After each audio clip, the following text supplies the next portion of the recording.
Hindi madaling iwaglit ang mga laalang sadyang sumubok sa ating katatagan. Ang sabi nga nila, nasa hukay na ang isang pa ng isang journalist kapag sumuong sa ganitong trabaho. At sa loob ng maraming taon, naintindihan ko na ang bawat nilalang sa mundong ito ay may kanya-kanyang mga misyon. At gaya ng mga sundalong, karamihan ay mga tauso. Ang kanilang misyon, ang labanan ng Abu Sayyaf at isulong ang programa ng pamahalaan para sa kaunlaran at kapayapaan ng bansa. 2 dekada na ang nakalipas nang ako'y nabihag ng grupong Abu Sayyaf sa lalawigan ng Sulu habang nagko-cover ng kidnapping ng isang Amerikano.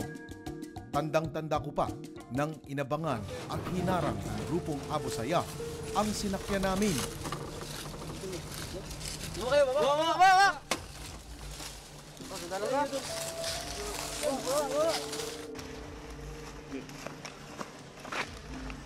Hinila ako sa may di kalayuan.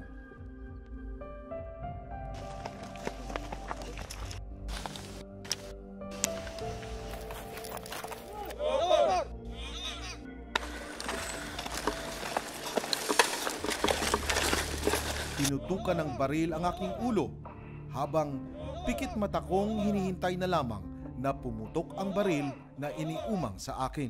Nung pinahinto na tayo, ang dami nila. So, alam ko Abu Sayyaf sila, kilala ko, pero hindi nila ako nagkuhan. Sabi ko, okay na Lord, handa na akong mamatay. Lahat ng mga baril, nakatutok na eh.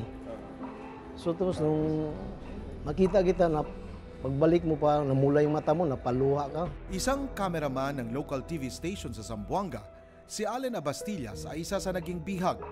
Ayon sa kanya, gumuho ang kanyang mga pangarap ng mga oras na yon. Naging kasama ko sa maraming mga coverages sa mga nangyayaring karahasan sa Mindanao.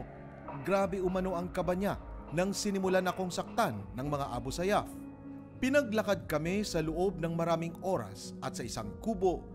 Ang bawat araw na lumilipas ay pagkakataong maintindihan ang kanilang ipinaglalaban. Isa sa pinakakaabangan kong oras habang bihag ay ang pagsapit ng alas 4 ng madaling araw. Sa saliw ng madamdaming pananampalataya kay Allah, naramdaman ko ang kapayapaan sa sarili sa kabila ng aming naging sitwasyon na sa loob ng panahong yun, patuloy ang pagpapatrol ng mga militar upang ako at ang aking mga kasamahan ay hanapin at i-rescue mula sa mga kabundukan. Sa ilang taong pagbabalita at pagko-cover ng insurhensiya, bakbakan ng tropa ng Abu Sayyaf, MNLF, MILF, BIFF at iba pang kalaban ng sandatahang lakas ng Pilipinas, sa abot ng aking makakaya, pinilit kong mabigyan ng pagkakataong makuha ang panig at istorya ng bawat pwersa sa Mindanao na naghahanap ng kapayapaan. Nanalangin ako sa Panginoong ang nangyaring kidnapping ay ang huling kidnapping na sa buong Pilipinas. Mahigit 2 dekada na ang nakalipas mula nang ako'y naging bihag ng Abu Sayyaf. Heto ako ngayon, nakabalik na sa Sulu, ang lalawigang di ko kailanman malilimutan. Mula nang ako'y lumaya, umabot na sa mahigit 300 mga local at foreigners ang nabihag ng Abu Sayyaf. Ang mga kinidnap ay dinala at itinago sa mga kabundukan at liblib na mga bahagi ng isla na ito ng Sulu habang ginagawa ang negosasyon. Marami ang nagbayad ng ransom money, ang iba'y nakatakas, ang iba'y napugutan ng ulo. Isa sa mga di ko inaasahang pangyayari ay ang pagkidnap ng Canadian kong kaibigan na si John Ridsdale, dating country manager ng isang malaking kumpanya ng minahan sa Zamboanga del Norte at mga kasamahang foreigners at isang Pilipina. We beseech the Canadian government to please help us, and the Philippine government, Canadian government and the Philippine government to help us by stopping all of the operations that have been going on. My name is Robert Hall.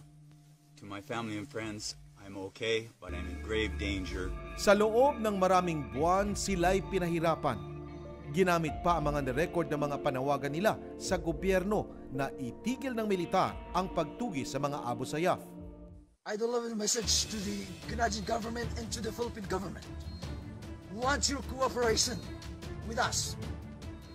And to meet all the requirements, number one, there must be no military operation. And there must be no artillery attack. All of this harmful against us. Once you meet our requirements, then we can talk about negotiation and demand. Takbir!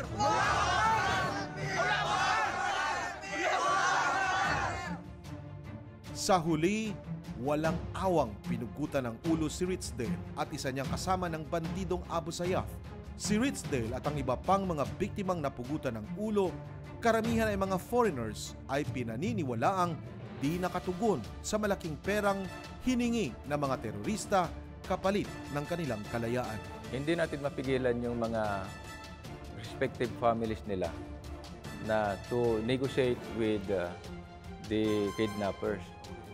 But the concerned countries na ayaw naman nila sa yung pagbibigay ng ransom. Ang kidnapping kasi nila ginagawa nila dito sa dito sa mga boundaries natin with Malaysia.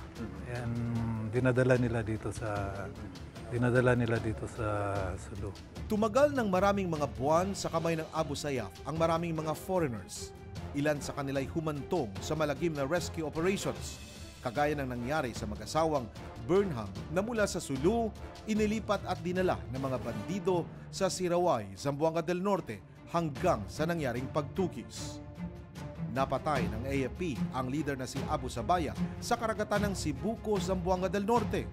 Nakaligtas sa nasabing rescue si Gracia Burnham, samantalang ang asawa nito ay nasawi sa nasabing madugong operasyon. Magandang gabi, Pilipinas!